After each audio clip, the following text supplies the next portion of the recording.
Howdy, class. So today we're going to continue our discussion on quantum indistinguishable particles. We saw last lecture that there are two fundamentally distinct classes of quantum particles that have very different statistics associated with the occupations of the energy levels with which one can put those quantum particles. So we're going to first reconsider those basic results, what the occupation numbers on average and their fluctuations are for bosons, those particles who have permutation symmetric wave functions, and for fermions whose wave functions are permutationally asymmetric. One of the things we're going to do in this lecture, which is kind of fun, is to actually take that Fermi distribution and use it to address a question of the heat capacity of a metal, where free electrons contribute the largest part of that heat capacity, the largest part of the fluctuations, and essentially work out a result from what's known as the Fermi gas theory of metals. And then we'll end up kind of back where we started with drawing connections between high temperature, low density limits, which are thus classical limits from which whether or not a particle is a boson or a fermion, the thermodynamics or the statistical mechanics is identical. Okay, but let's first remind ourselves where we've been. So we're considering systems of non-interacting, indistinguishable quantum particles.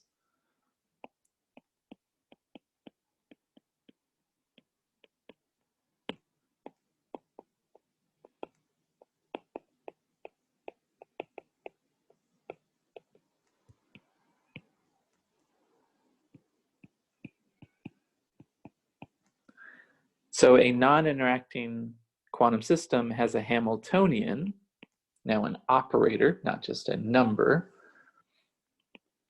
which can be written as a sum of single particle operators. And let's say for simplicity that those operators just depend on the particle index alpha and its coordinate. So that could be, for example, a collection of free particles where those single particle operators depend on the gradients with respect to r. Those are your kinetic energy operators, and maybe some positional potential that also depends on r. Now, if the Hamiltonian can be written in that linear form, that means the Schrodinger equation is separable. We can solve each one of those single particle problems independently. And for example, derive a set of eigenvectors, phi j, and associated eigenvalues, epsilon j, which satisfy a Schrodinger equation, a time-independent Schrodinger equation for that single particle operator. So that set of eigenvalues and eigenfunctions are common for each particle, and then thus could be used to form a basis by which the many-particle problem is constructed or solved. This sort of linear form then means that the energy of this whole collection of n particles could thus be written as a sum over occupation numbers, these nj's, times the energy levels epsilon j's, where these occupation numbers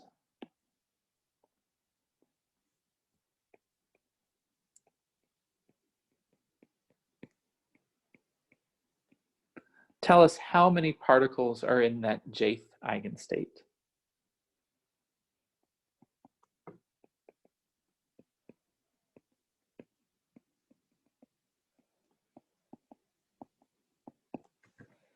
And we learned that depending on the type of particle we're considering, there are different constraints on what those occupation numbers can be.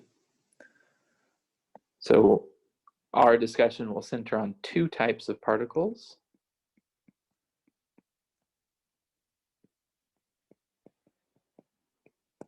So-called bosons, which have symmetric wave functions and have therefore no constraints on the occupation number,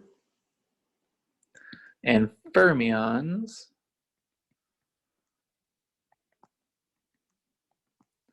which have asymmetric wave functions and thus have constraints on those occupation numbers.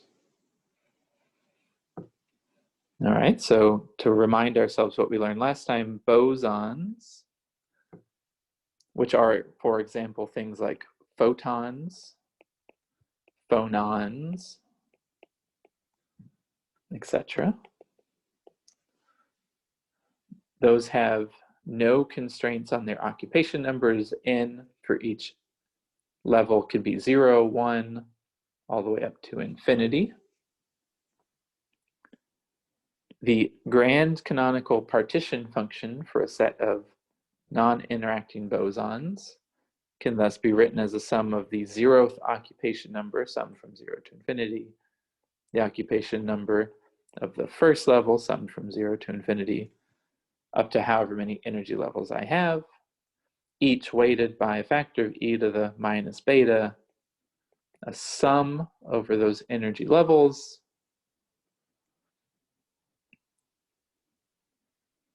the energy of that level weighted by its occupation number and shifted by a factor of beta mu, sum over all the occupation numbers, which thus is a representation of the total number of particles in the system instantaneously. In that grand canonical ensemble, this partition function factorizes in something which looks mathematically very analogous to the case we had in a classical system, with the important distinction, however, that when we do this sum, so in this case for bosons, we can factorize each one of those energy levels and do the calculation. In this case, it's a geometric series, so that has a well-defined answer, results in something like this. The important distinction between what we've seen previously and this result is that this function here is no longer a single particle partition function, but rather a single level partition function.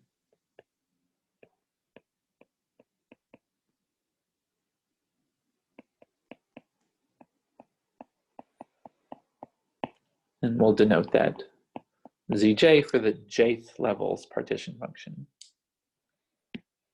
So the total partition function for the collection of n particles can be written as a product over all of the energy levels, the partition function of that energy level, each of which has the same sort of form. From this partition function, we observe that there's a straightforward way to compute the average occupancy of the jth state.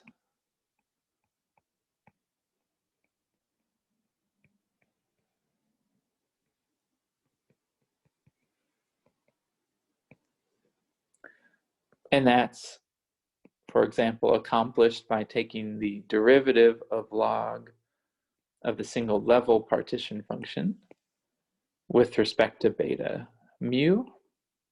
You all should be able to convince yourself that that indeed will generate the average occupation of the jth state. And for a system of bosons, this returns e to the beta, the energy of that state, less the chemical potential, minus 1, all inverted. That has a very peculiar form because when epsilon is equal to the chemical potential, that gives me 1 over 0, which is infinity.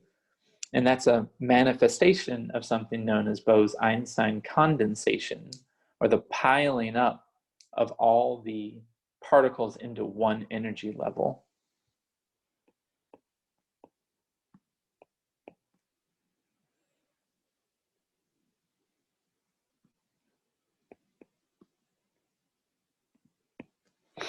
So if the chemical potential is something I am setting in this system, I'm working in the grand canonical partition function, that is indeed what happens. That chemical potential, therefore, is a tunable parameter. I can tune it such that I approach a resonance with one of those energy levels, and when I'm exactly on top of one of those levels, I will see this condensation event occur. Now, this is to be contrasted with what happens with fermions. So fermions are the kind of quantum particle we tend to think of in chemistry more often than not, because they are the quantum mechanical particle that makes up most of matter. So for example, electrons, protons, neutrons, those are all examples of fermions. Now fermions have constraints on their occupation number. N can only be 0 or 1. A single eigenstate of the system can either be occupied or unoccupied. It does not admit two particles being in that given state. As a consequence, its grand canonical partition function, while written out in a similar sort of fashion, will reduce to a different result. So when I sum over state or eigenstate 1 having an occupation of 0, 1, eigenstate 0 having the occupation of 0, 1, all the way up to however many energy levels I have, all weighted by the same Boltzmann factor as I had previously, an energy level times an occupation number, shifted by the sum over all the occupation numbers. Now, as in the case of bosons, I will get a factorization of this partition function as a product over all the energy levels. But now the constraint gives me a different partition function. Now there's only two terms in the sum rather than being a geometric series. And when I evaluate those two terms, I'll get 1 plus e to the minus beta, the energy level of that state, less that its chemical potential. So again, this is the little z, the single level partition function for a set of fermions. It looks very similar to the result for the boson case. The only difference is a sign. And the fact that it is in the numerator over 1 rather than the denominator. So this is not a singular function. If I tune the chemical potential to be on resonance with the energy level of particle J, that just gives me a number back, not something that is infinitely large. As in the case of bosons, we can compute the average occupancy of state J, again, through a derivative of that single level partition function with respect to beta mu. And in this case, we arrive at something known as a Fermi function.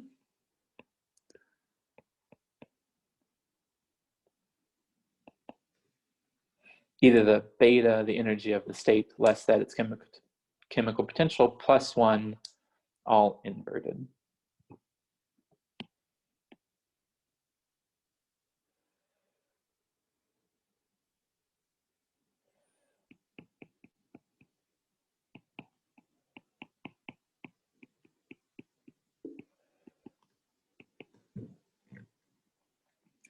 We will employ this Fermi function shortly in the calculation of the heat capacity of a metal. So let's go ahead and define it with a capital F and as a function of the energy. So capital F of epsilon.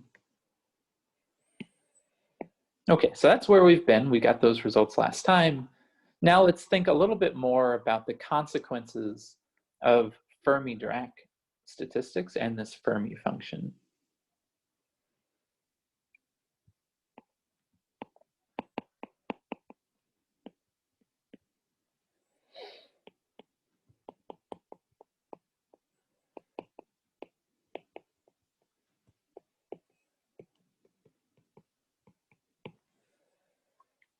Okay, so we've just defined this Fermi function f of epsilon as being 1 over 1 plus e to the beta epsilon less some chemical potential. So we can plot this function. Again, this is the occupancy of a state on average as a function of the energy of that state. And we need to reference to some chemical potential, mu. So when the energy of that state is much less than the chemical potential, this Fermi function returns 1. That's because the argument of that exponential in the denominator is negative, and thus becomes irrelevant compared to 1. So 1 over 1 is thus just 1.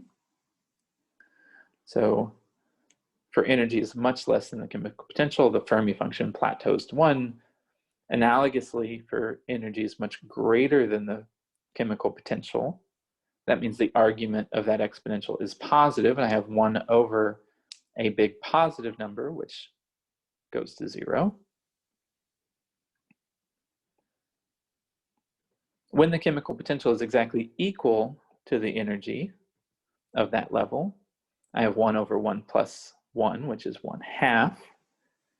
So this function starts at 1, decays, and goes to 0, and does so in this sort of sigmoidal form. The rate at which it decays depends on the temperature. And so, for example, at really low temperature, if I'm epsilon above the chemical potential or epsilon below the chemical potential, I'll see a very sharp change, very sharp drop in this Fermi function. So this is, for example, what t equals 0 would look like. This curve is thus for some finite temperature.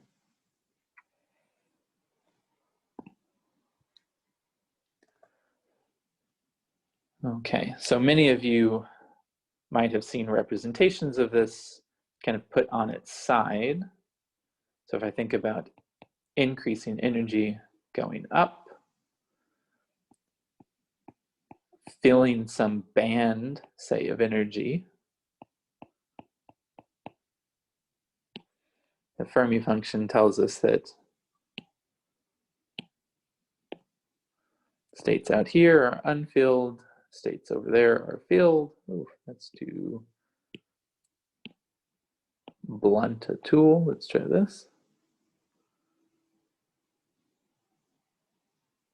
So these are examples of filled states.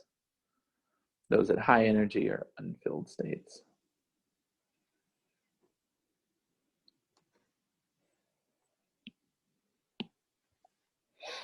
Okay. So now, if the average number of particles at some chemical potential, let's call it mu naught, if that is large,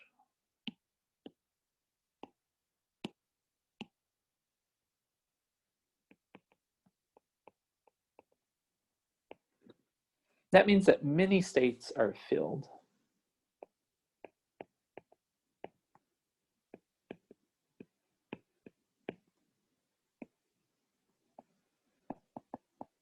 Again, because if we're talking about fermions, an individual particle can only fill one level. So if I have lots of particles, that means that from their exclusion principles, many levels thus have to be filled. So as I pile in more, say, electrons, more fermions into a given system, if I have many electrons, fermions in that system, I will have an energy, I will populate energy levels that are pretty high. At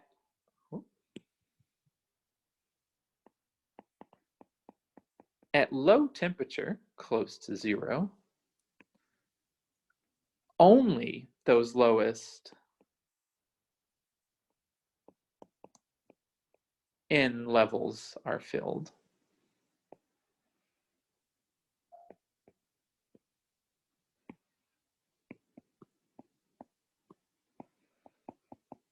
at 0 temperature exactly, have no probability of being in any other level other than just the lowest n levels. But even at finite temperature,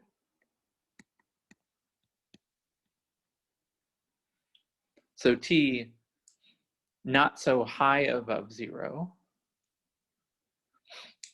the argument is similar. The fact that this Fermi function could behave rather sharply at low temperatures means that the probability of being at a level less than the chemical potential is high.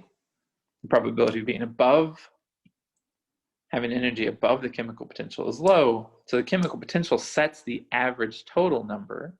So even at finite temperature, there's a pretty sharp divide between which levels are filled and which are empty. And that's really just given by how many, there's a one-to-one correspondence with how many particles there are in the system. For this reason, the chemical potential, which sets this average number, is pretty sharply defined and traditionally given a name. It's called the Fermi energy.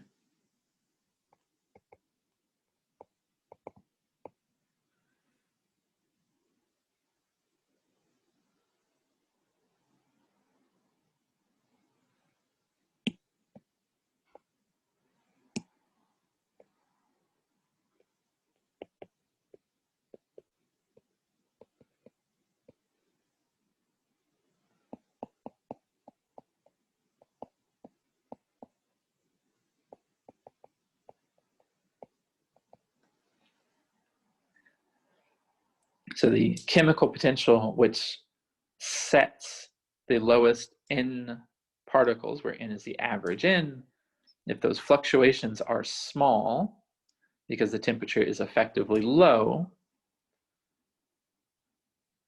this is then just going to be set by whatever energy, whatever energy level structure I have. If I go up, counting up just the first n levels, I can draw that sharp line between which levels are occupied and which are not, and that level is defined as the Fermi energy. We can actually see precisely that this is really a statement of fluctuations by reminding ourselves that the binary nature of occupancy for fermions means that fluctuations in the occupancy can be written as the average occupancy of a level times 1 minus that average occupancy. That means that fluctuations are really confined to just near that Fermi level.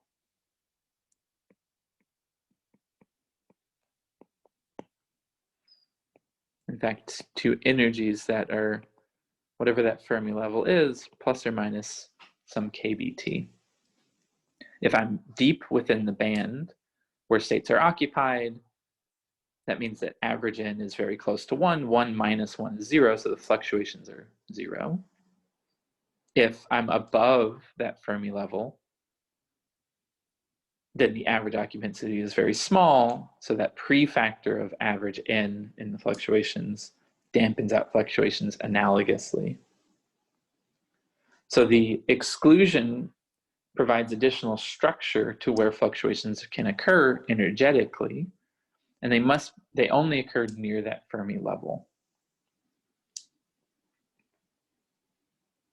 This actually gives us a simple way to think about the heat capacity of a collection of fermions. So fluctuations in the occupancy are what result in fluctuations in the total energy of the system. So the understanding that the fluctuations in N are confined near this Fermi level similarly implies that the heat capacity is solely determined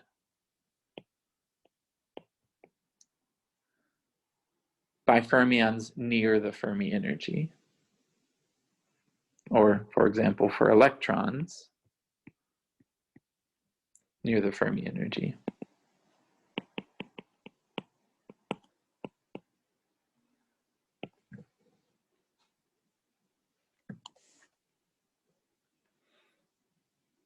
Indeed, making a little plot of what this would look like if I write the Fermi energy as a piece at 0 temperature, that step function, plus some correction.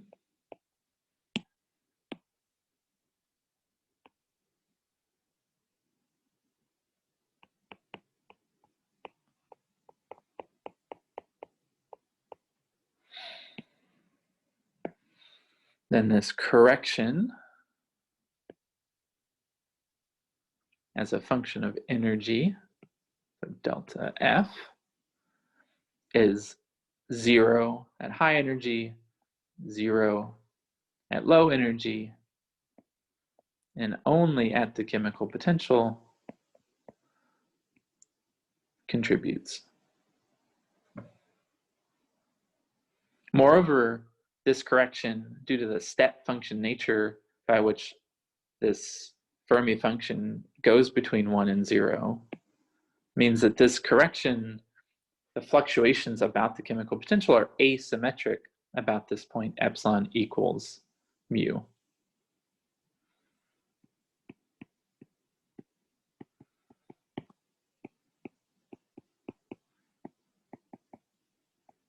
In this case, mu naught, the chemical potential at exactly 0 temperature.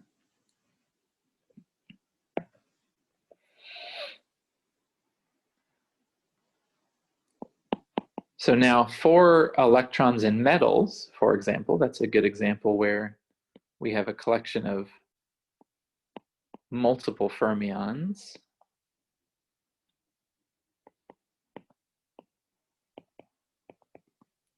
Say for concreteness, a solid piece of copper.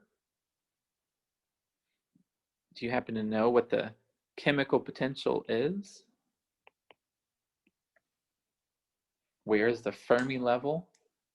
Turns out that the Fermi level, chemical potential has units of energy. If I divide by kb, that gives me a temperature unit.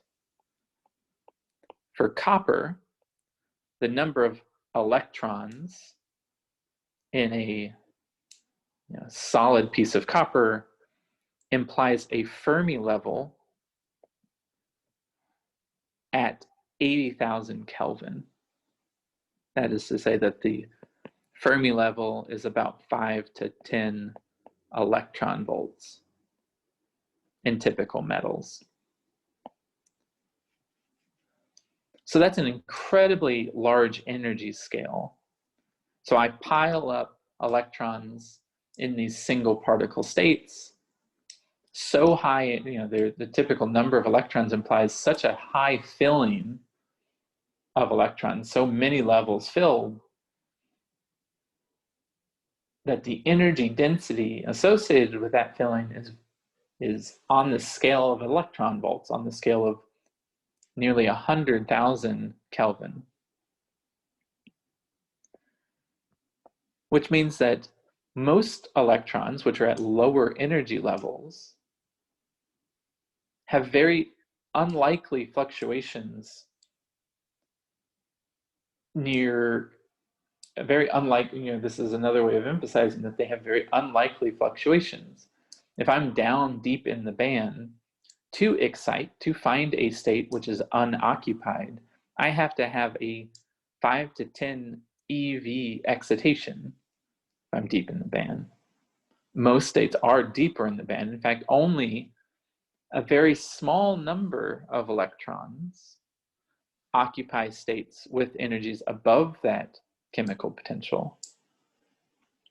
And thus, there's only a very low density of electrons which can at room temperature actually be excited. So to again say that in words, a given electron in a metal occupies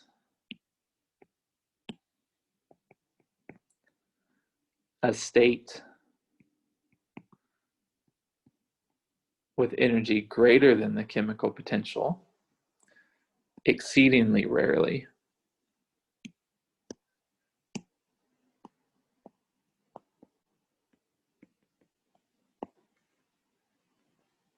At room temperature. Because most electrons are in lower energy levels, lower than the Fermi energy, and that Fermi energy is so high that excitations from those deep levels to above the Fermi level is essentially never going to happen. The implication of this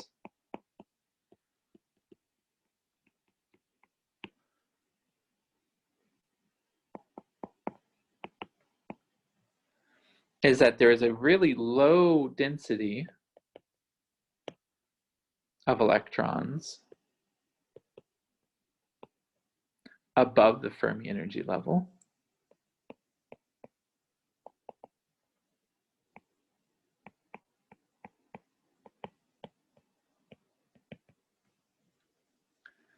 And if there's a really low density of electrons, most electrons don't fluctuate, they don't participate in any fluctuations. Only a small number of electrons do, and if those electrons are effectively at really low density, then perhaps, even though of course electrons will interact coulombically, perhaps because if there are so few of them, their interactions are not so important.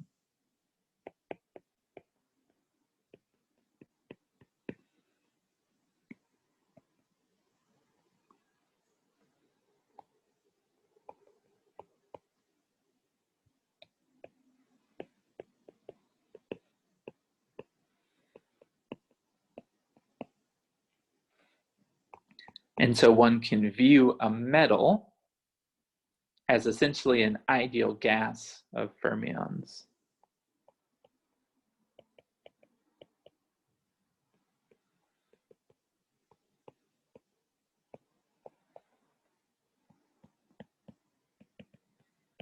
And this is indeed what Fermi did in considering a Fermi gas theory of electrons and metals.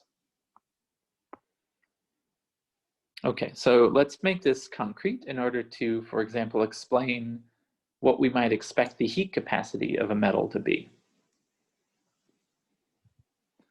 So if we can imagine that the electrons are at such low densities that they are non-interacting, we can imagine considering an electron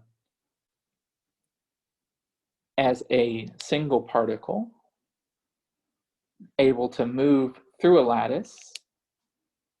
And for simplicity, let's imagine that that lattice is completely structureless and just acts to confine that electron to some length.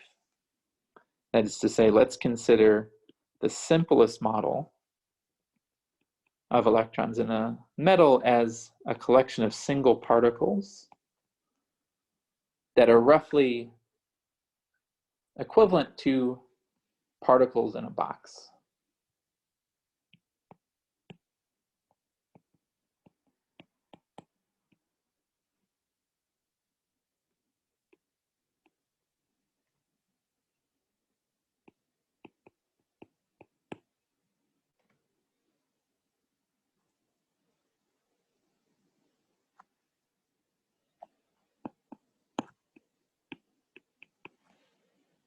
So this means that the energy of one of those electrons is our particle in a box model, h squared over 8 ml squared.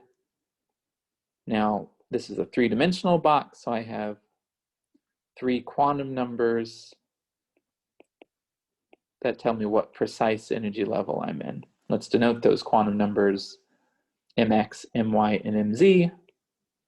And each one of those can be 1, 2, all the way up to infinity. Another way to represent this energy function is if I have a sum of integers in each cardinal direction squared over L squared, I can rewrite that more compactly, introducing factors of 2 pi as h bar squared over 2ml, or 2m, times a wave vector squared, where this wave vector k is pi over L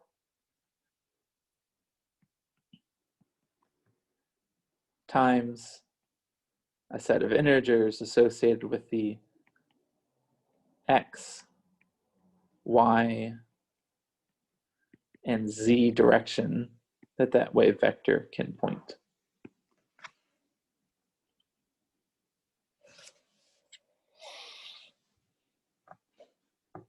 So that gives an interpretation of what a particle in a box is. It's a particle which has energy levels well indexed by a wave vector, by a specific Fourier mode. Thus, the eigenstates of this particle are standing waves.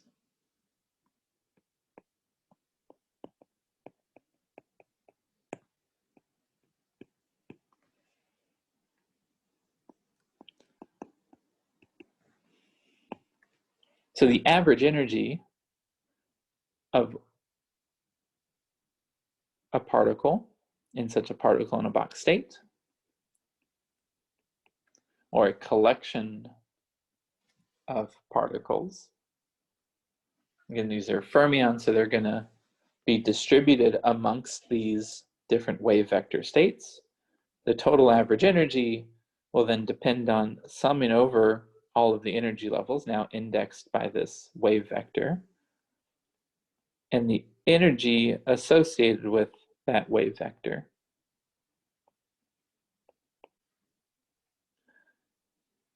That is choosing to index the energy levels with those 3 quantum numbers, x, y, and z, but it is equivalent to sum over the modulus of that wave vector, the energy of that, the length of that vector,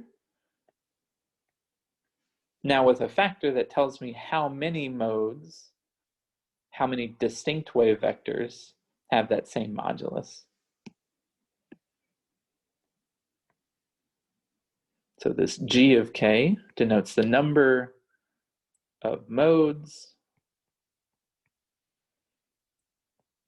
with modulus k is equal to k.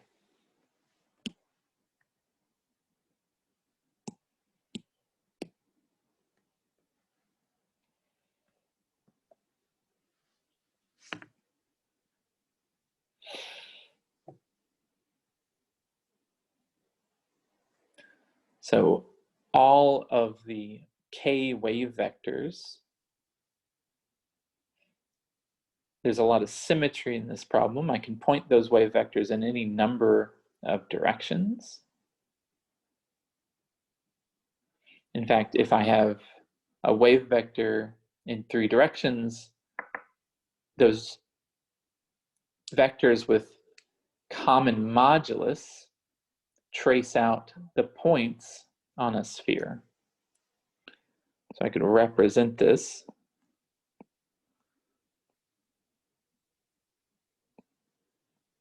like so. I have kx, ky, and kz. Now, k is not a continuous variable, it's an integer times pi over L, the length of my box, which means that there's a discrete set of points here. The discretization of such is given by pi over L.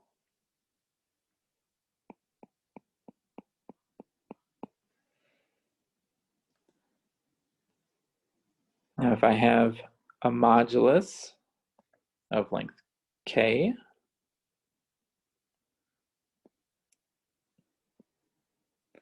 as stated, that traces out, let's use a fancy color here, the positions on a sphere, here just drawn as 1/8 of a sphere.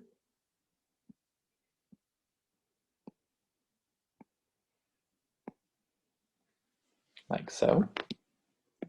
In fact, by symmetry, if I can do the counting on 1/8 of a sphere, I have information on all of the moduli of K. So all K vectors on 1/8 of a sphere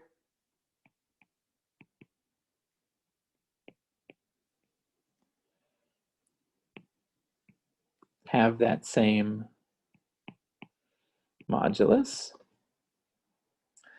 And if L is large,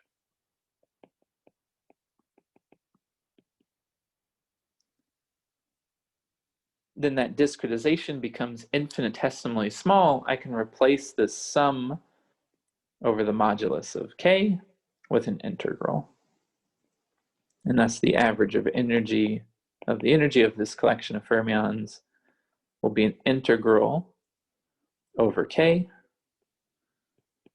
The factor capital G turns into a lowercase g, that's the density of those points, times the expectation value of E of K.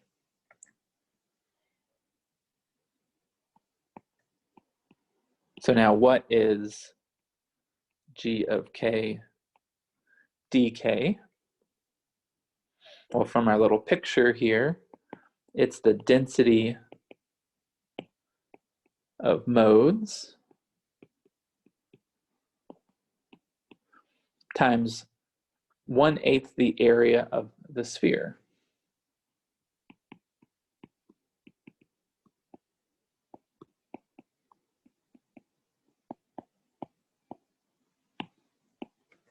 Times dk. 1/8, of course, because we only index the particle in the box states from 0 to infinity, not from minus infinity to infinity.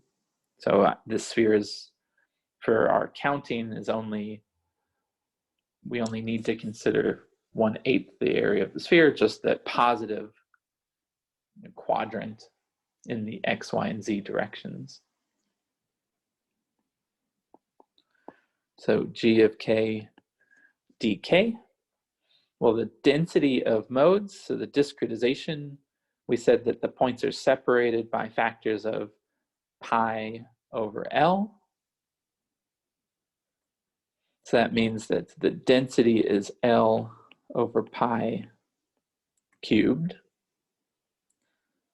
1/8 the area of the sphere, well, that's the radius of the sphere is K. The area therefore goes as K squared. I have 4 pi r squared, that's the surface area of a sphere. And now I have a factor of 8 for just that positive quadrant.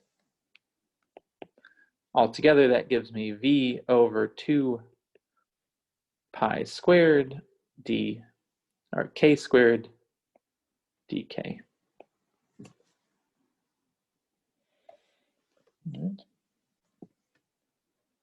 So that's the degeneracy. That's the number of ways those vectors, that K vector can point with a common modulus of K. Another way to say that is that the degeneracy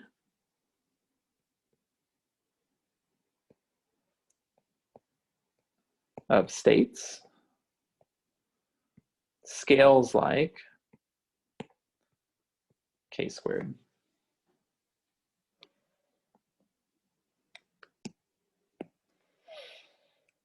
All right, so that's an integral over K. If we have an integral over K, we can turn that into an integral over E.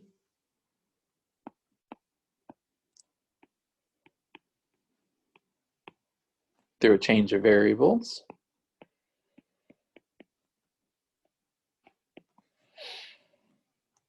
So average energy can be written as an integral over energy levels, the degeneracy in those energy levels, the average occupancy of those energy levels, that's given by our Fermi function, times the energy associated with each one of those levels. That's replacing the average energy by the Fermi function times that energy.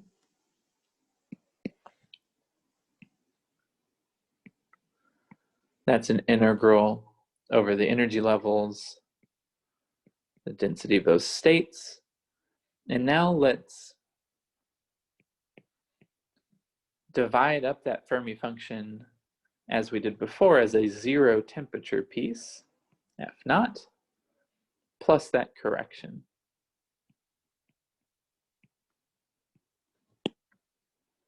And again, this is something which is only non-zero near epsilon is equal to mu.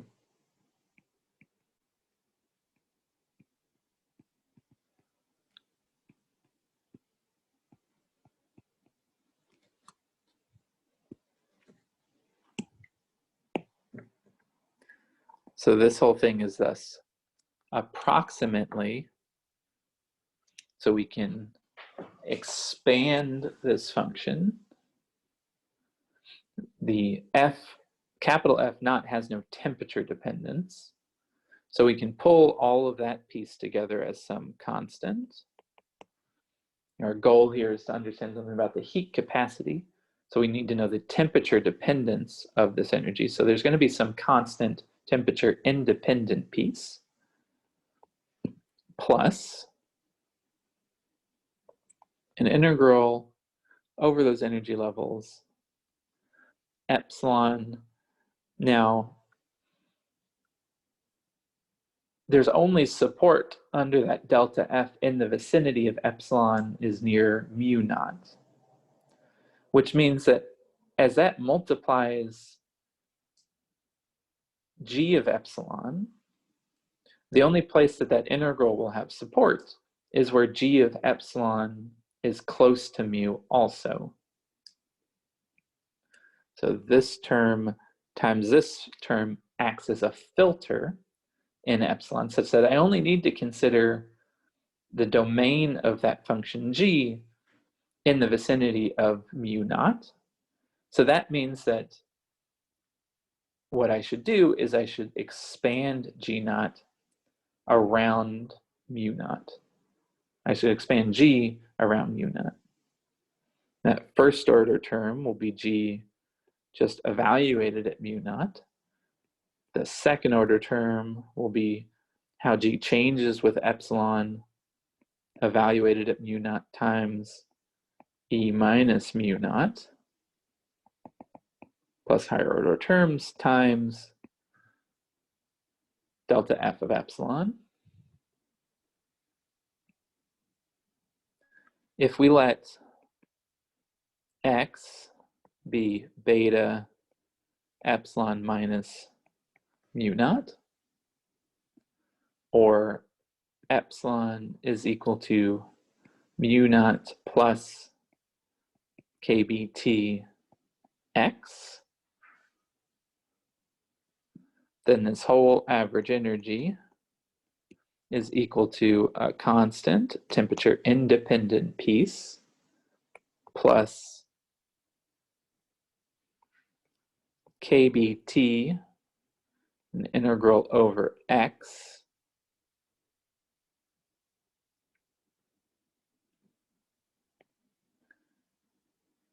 g evaluated at mu naught plus g prime evaluated at mu naught times kBT x plus higher order terms times mu naught plus kBT x times delta F of x. Now, delta F of x is a strictly odd function. now that we've centered it such that X is symmetrically distributed about that symmetry point, or is symmetrically distributed, which means that everything here that is even in X is going to vanish. So again, this is odd in X. Everything even will vanish. And thus, to first order, I'll have a constant plus kBt squared integral over X to first order X times G mu naught delta F of X.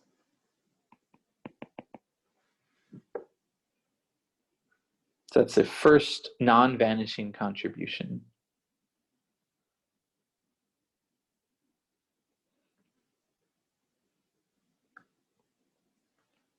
So let's define this constant as A. This constant, integral, will be independent of X, so it is just a constant. We've pulled out all the temperature dependence. So let's say that that is B over KB squared. So to lowest order, I have something that goes like A plus B times T squared. Or that the heat capacity, which is how the energy changes with temperature, to first order, let's do another factor of 2, to first order will go like B times T, which is linear in the temperature. So if we were to plot CV versus T, at the lowest temperature, we'll find something that increases with T before picking up a cubic term and other odd order polynomial functions in T. In fact, that's interesting to contrast with what we've found before. That T cubed is what we found from the lattice, from phonon degrees of freedom.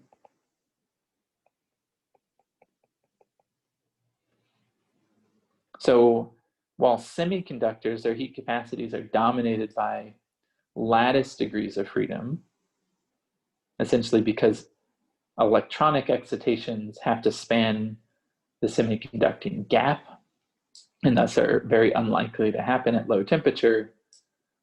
Metals, which have a continuous density of states, no large gap for electronic excitations, will continue to have electronic excitations, therefore, all the way to really low temperature. And that actually fundamentally changes the temperature dependence of the heat capacity.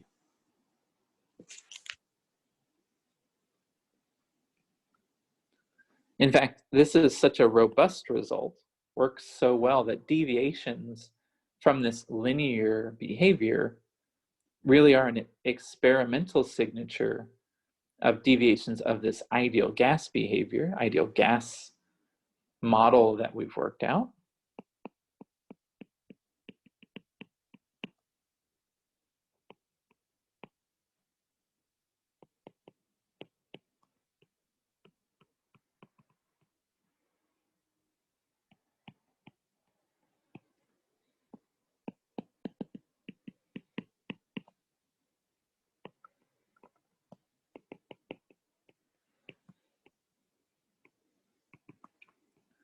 And a deviation from the kind of Fermi gas model is therefore an indication of non-trivial correlated electron behavior.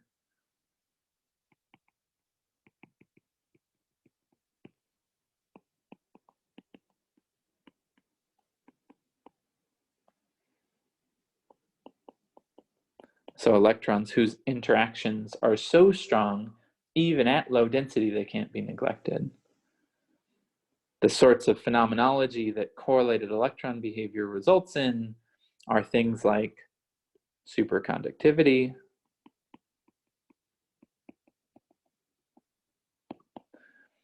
ferromagnetism,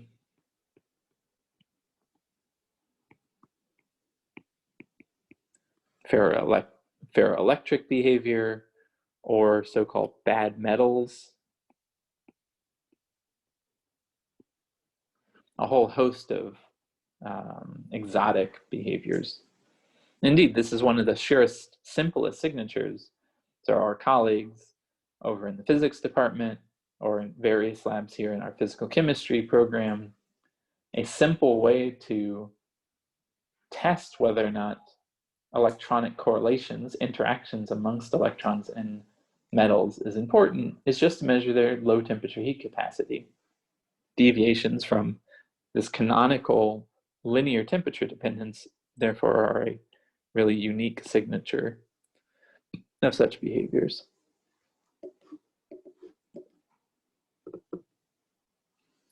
All right, so that's a little calculation of the heat capacity of a metal as determined, as simplified by the Fermi-Dirac statistics from which electrons obey.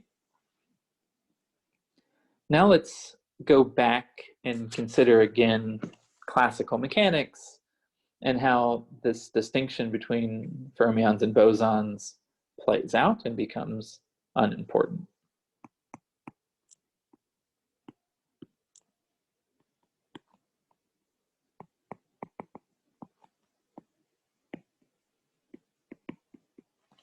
This will review a little bit the calculation we did at the end of the last lecture.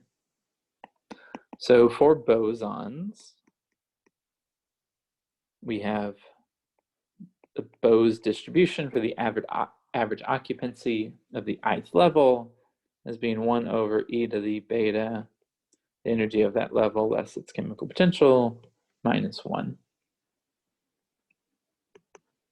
Now at low densities,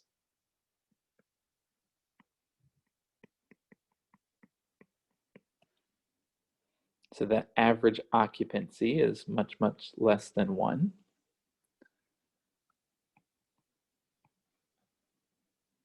The only thing that can vary is that exponential. So at low densities, this implies that that factor, e to the beta epsilon minus mu, is much, much greater than 1.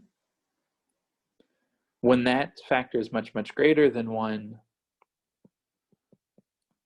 I can ignore the 1 in the denominator, and this Bose distribution becomes 1 over e to the beta epsilon minus mu, or e to the minus beta epsilon minus mu. In that limit,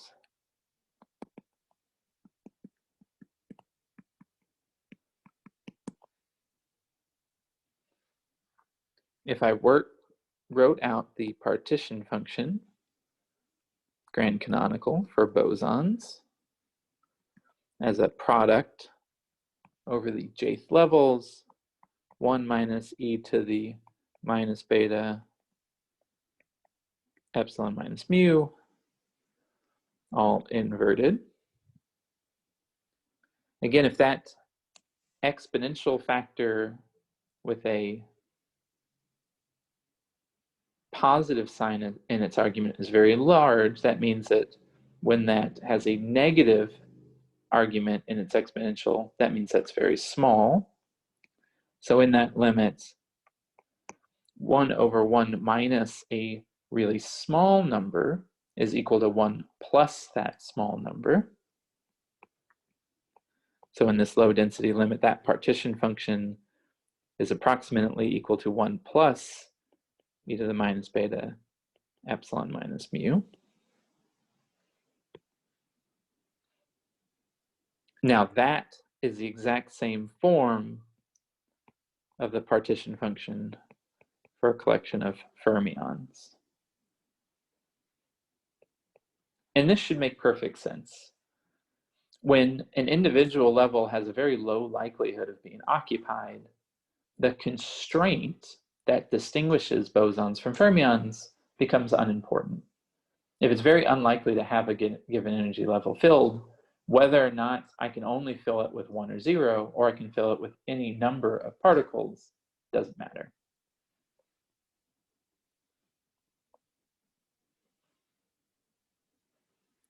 For either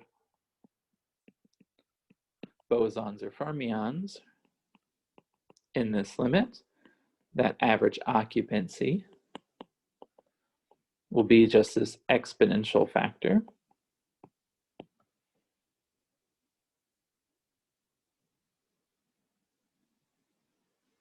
And from that average occupancy, we could compute the average total number of particles as a sum over all the levels, the average occupancy of each level.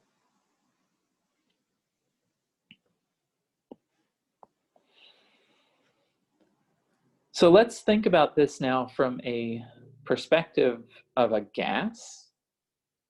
So what if we had a collection of particles in the room? What does this low density limit actually correspond to?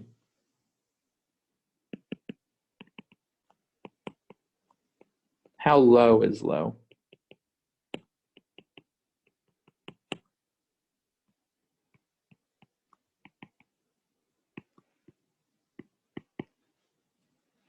So ideal gas particles have energies that are particle in the box energies, which we've just noted. Go like so. Are indexed by some wave vector, where this k again is pi over L, some integer, collection of 3 numbers that tell me which direction I point in. The density of those vectors as a function of their modulus goes like v over 2 pi squared times the modulus squared.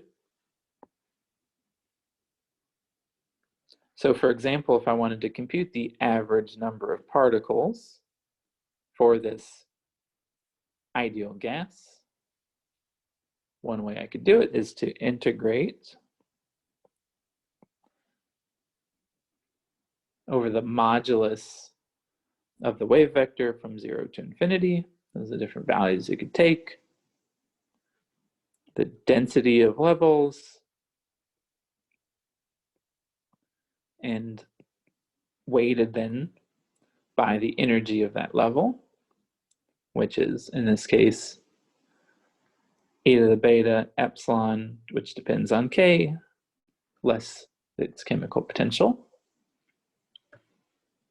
So putting these factors together, the density of states goes like factors of volume 2 pi squared. I have my integral, my factor of k squared. Integral runs from 0 to infinity, and if I put in the k dependence of epsilon, I have minus beta h bar squared to m k squared, and I have this constant factor of beta mu. So now this is an integral we can do. We have e to the minus a quadratic function of the variable we're integrating times k squared. So that's a Gaussian integral. Its value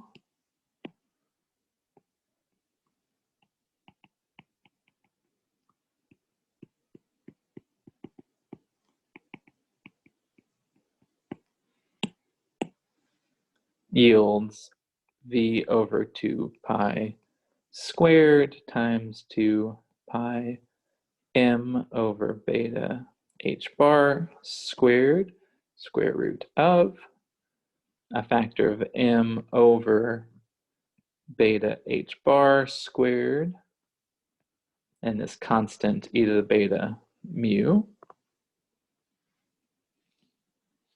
Simplifying that, we get V times 2 pi, m's are common up top, beta, factors of beta and h bar are common, so this is all now to the 3/2 e to the beta mu. That's an ugly beta mu.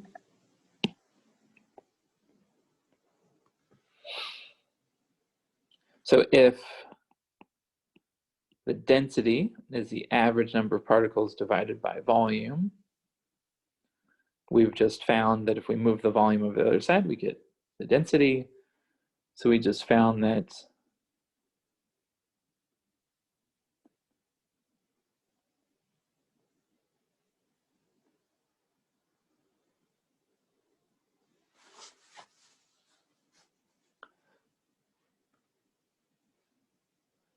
sorry, this is not h bar. I need to introduce factors of 2 pi to make that common.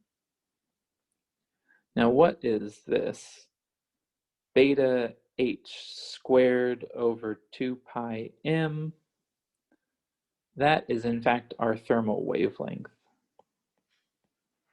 So this is 3 factors of our thermal wavelength times e to the beta mu.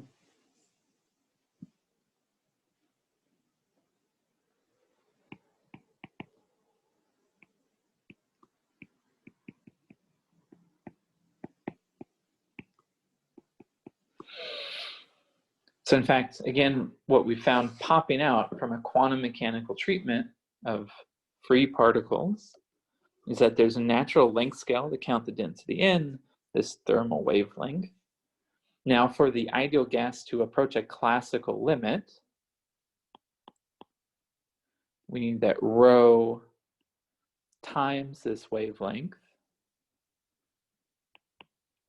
which is equal to beta mu. For the classical limit,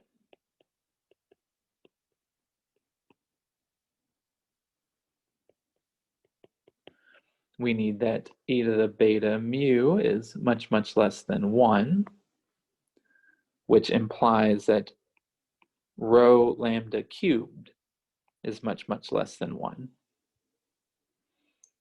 Or that rho is much, much less than 1 by lambda cubed. So we need densities much less than 1 per thermal wavelength.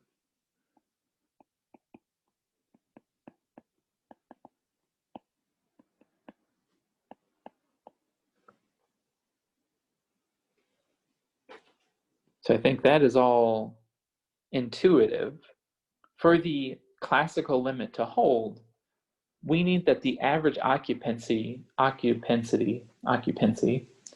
a gas to be such that the density is so low that I'm unlikely to find, much less likely to find one particle in my fundamental limit of resolution. If I was trying to put multiple particles in one thermal wavelength cubed, then those particles by definition would not be distinguishable, and I would essentially be trying to put them in the same quantum state, in which case I would need to know if they're fermions or bosons. If they're bosons, maybe that's okay. If they're fermions, there would be a correlation associated with the constraint that limits that occupation. All right, so all that makes sense, but how actually big is lambda? What is its actual scale?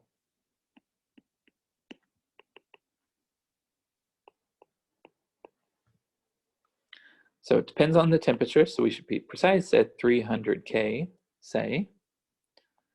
So what does it depend on? Lambda depends on the temperature and the mass of the particle. So for example, for a very light particle like hydrogen,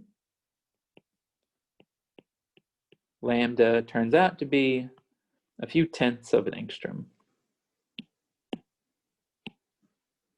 For the second lightest particle, helium, it's 0.2 angstroms.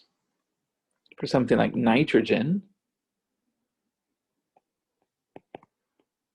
lambda is 0.1 angstroms. So the classical limit of a gas is where there is fewer than one particle per thermal wavelength squared. Well, that wavelength is really, really small.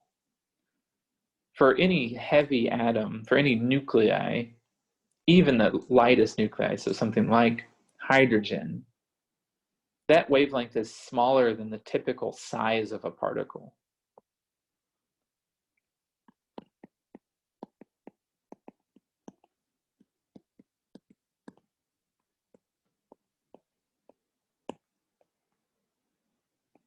So if we denoted sigma as a typical molecular diameter,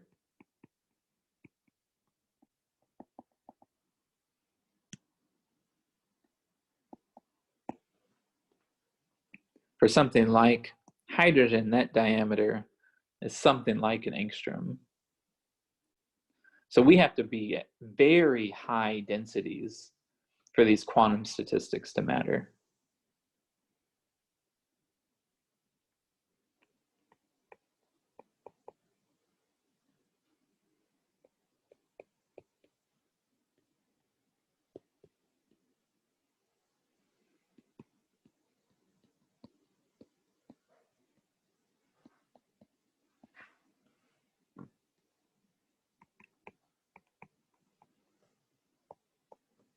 Because a typical packing of a system, even something like a liquid or a solid, is more like 1 per sigma cubed, and sigma is much greater than lambda. So even something like a liquid, these quantum statistics are maybe not so important, at least at room temperature.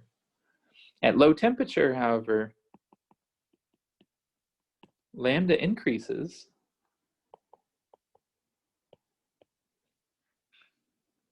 And at really high pressure, the density could increase. So in both those limits, we might have to worry about quantum indistinguishability.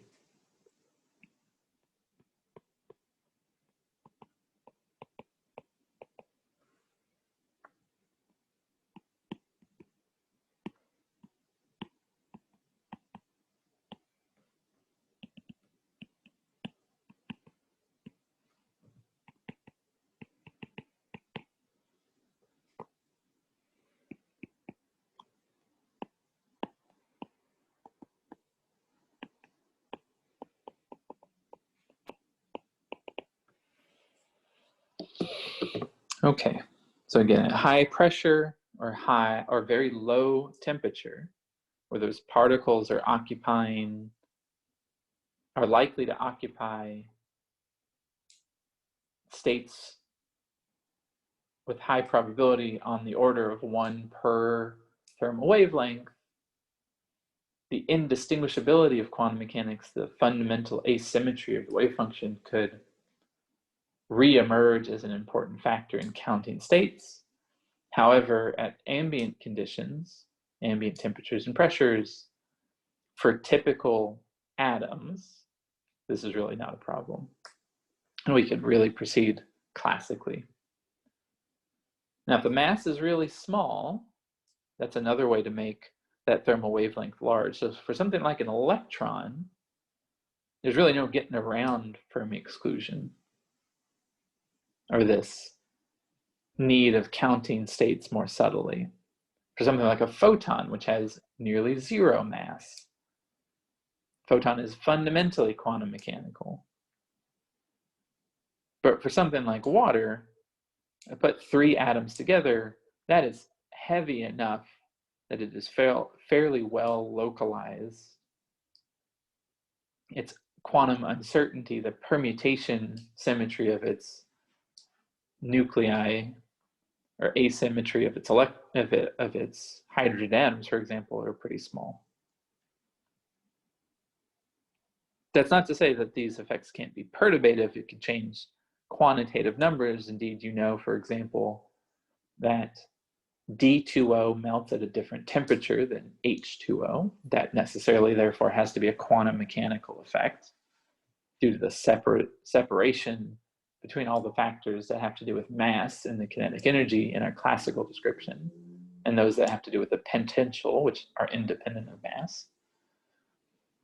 But that effect is rather small. It's a few percent in the change in the melting temperature. And that's for the lightest atom, something like a proton. As you get to any heavy atom, any larger molecule, these effects really become small quickly. Okay, that's all I wanted to say. So we've gone through a pretty sophisticated calculation today for the heat capacity scaling of a metal. If any of that was unclear, there's some kind of quick Taylor series approximations we made to simplify that temperature scaling. I'll be happy to go through that more clearly in the live session. Otherwise, I hope you all had a good week, and stay tuned for lecture. Let's see, what lecture was this? 13, so stay tuned for 14, 15 coming next week.